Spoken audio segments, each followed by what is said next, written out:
Hi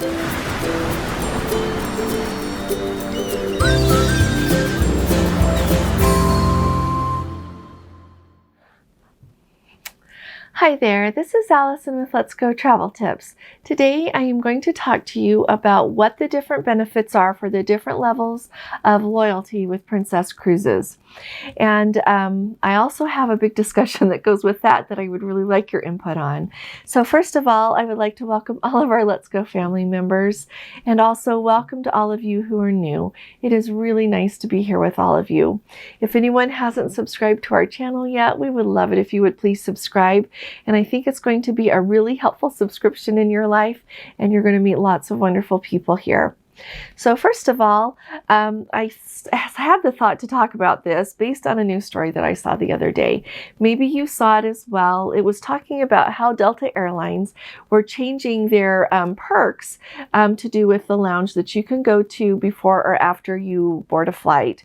So the name of the lounge is escaping me right now, but you know, they have the Delta Lounge, and you either get access to it by paying for it, or by being, you know, their very top echelon of travelers, or if you have a really high fee credit card that includes that as a perk.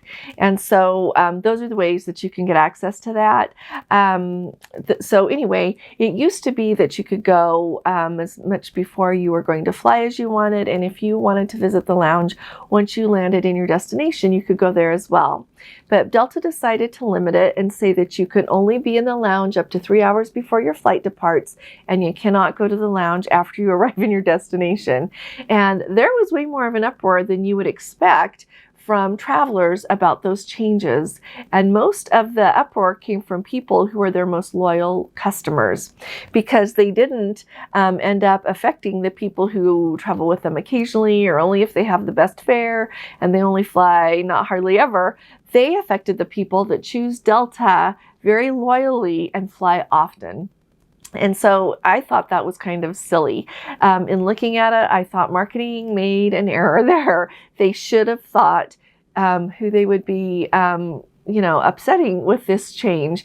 And so they've gone back on it a little bit. It sounds like they are now allowing people to go once they get to their destination if they want. But it sounded like they were going to maybe stay a little bit more firm on that 3-hour window. So I'll keep following up with the news. And if there's something really interesting develops with it, I will let you know. And you might think, well, why do you need to be there longer than 3 hours? I would say it's especially when you have a connecting flight. Sometimes the way flights work out, you end up with a really long layover. And so that's when it would be really valuable. I have a sister that has a membership to that, and I have been in there with her. I think it is very nice. I'm one of those people that I just don't mind sitting in the airport.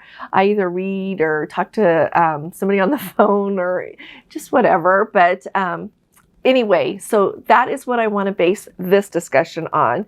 What Delta did sounds like what Princess is trying to do a little bit here. And so let me tell you what the perks are, and then I will tell you how I think it is that Princess is making the same mistake with very simple things that Delta is making. So first of all, there are lots of different benefits, and the benefits start really with your second cruise. And so the very first time that you cruise, you're just going to get the little blue medallion, and or if they make a mistake on your cruises otherwise, you're going to get that blue medallion. You're a first-time cruiser. But the very next time that you sail, when you take your second cruise, then you get to go to the gold level.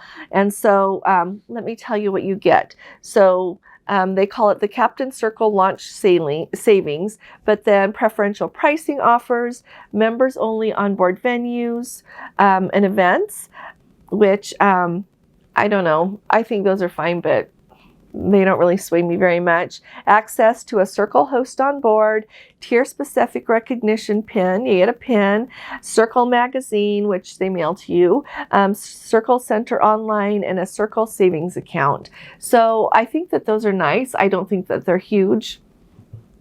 But then after you cruise either for 30 days or starting after you've gone on 3 cruises, then you're Ruby, and you get all of that, and then you get exclusive shoreside access to the Captain Circle Help Desk phone line, which we've never had to use that, but I can see that would be handy. But you know what? Every time you're in port, there's always a phone number that you can get off of the Princess Patter and have that in case you ever have an emergency. And then you can also get the Princess Platinum Vacation Protection Upgrade, which includes 100% cancellation benefit, double accident and sickness benefits, and expanded medical expense and evacuation coverage. So then after you go on 5 cruises, or you cruise for 50 days, if you choose a longer cruise, you get 50% off your Medallion Net package, which I admit, that's really nice. We really like that. Early access to Dine My Way reservations, and based on what I hear from people, when they can access things and when they can't, I don't know that that perk is entirely programmed correctly right now. You also get 10% off of the Lotus Spa treatments, 10% off photos in the photo gallery. You get to use the Platinum and Elite Lounge. And wait, yes, okay. Did I say that's Platinum? And you also get a complimentary destination collection. Then the next thing, now this is for Elite. For Elite, you get all of that.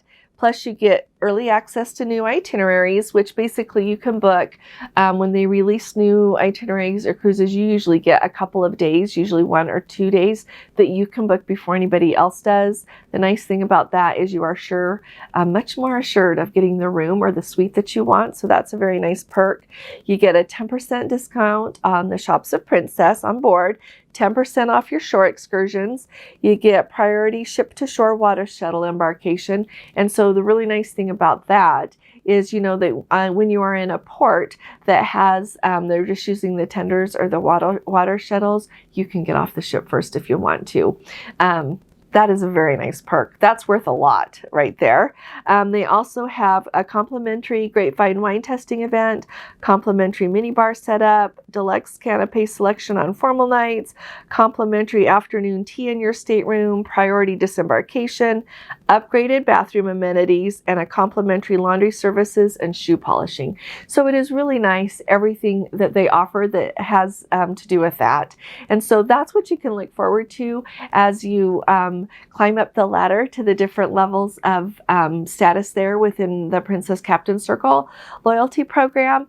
And I do think it's really important to know what you're eligible for, because you don't want to miss out on something just because you're not eligible.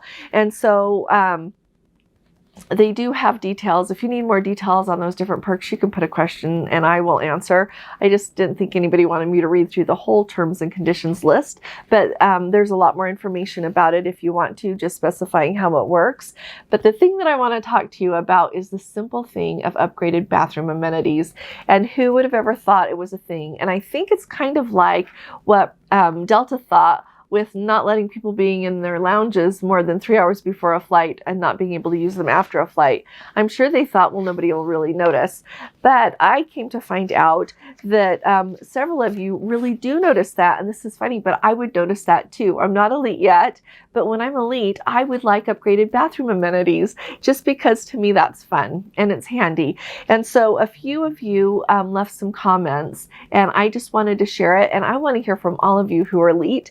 And, you know, everybody is sailing on like different ships. And so I thought it would be kind of fun to hear if you're receiving all of your benefits that you're supposed to be able to receive, or if there's others we're not receiving. One of our Let's Go family members, well, there's like 3 of you who commented. One of you said that since I've become elite, I have never gotten the upgraded bathroom amenities. I was looking forward to them. I guess it's kind of petty, but why tell us we're getting something and then you don't give it to us? When I asked, they said that they were out of them. And she said, am I supposed to be asking, or should they just be in the stateroom? And so that's one person's. Another, she said, Alice said that even before the pandemic, they stopped giving out the upgraded bathroom amenities. Per their room steward, this is before the pandemic, before the cruise halt, they only get a small bag of toiletry stuff. It included like a razor, a loofah scrubbing thing, hand moisturizer, and she can't remember what else was in it. But she said they never got notified from Princess that they were no longer doing that. And when they asked about it after the restart, they said, nope, we're not doing that anymore. They also don't like that they used to give you 250 free minutes of Wi-Fi if you were elite and and platinum as well. but now they just offer 50% off the packages. And based on the comments of these people, you know what? Some people only wanted 250 minutes. She said, getting it for 50% off is worth nothing to me. She just wanted a few minutes to be able to do what she wanted to do. And so I understand that completely as well. The 250 free minutes of Wi-Fi, that's a lot less than a lot of people use who are going to use the internet packages. And so I cannot imagine that that was really affecting the speed of the Wi-Fi on the ship. And I can see how they should have just given that to them. And so one other person commented, and she said that when she went from being platinum to elite, she didn't even bring her lotion with her because she thought she was going to get it the upgraded package like it says. And so she had to ask the room steward, and he got her the little, like, you know, the Lotus Spa one that they always give in all of the rooms. And so this is just, to me, a very interesting study, because you wonder what they're doing over a little bit of lotion and a few amenities, why they're not doing that. They could easily get the Lotus Spa. They could get some little sizes of that to give out. People would be happy with them. And I bet that the Lotus Spa would sell more of those creams, because when I try something and I really like it, then I get some. And I don't think I'm alone in that. And plus, you'd be making people happy. And so I don't know if Princess is listening, but you might want to take a look and either give people those upgraded bathroom amenities because you said you would, or take it off your list and replace it with something you can do. If in the very least, if you're not doing it because of supply problems, tell people that so that they know what's going on and can be understanding. That's what I would say. And the same with Delta. Think about what you're doing. So I would love to hear all of your comments about this, your experience as elite, platinum, at all the levels your experience, and what you think about the upgraded bathroom amenities. If you appreciate these updates, would you please give this video a thumbs up? And I will be talking to you all again really soon. You all take really good care. God bless you. Love you. Bye-bye.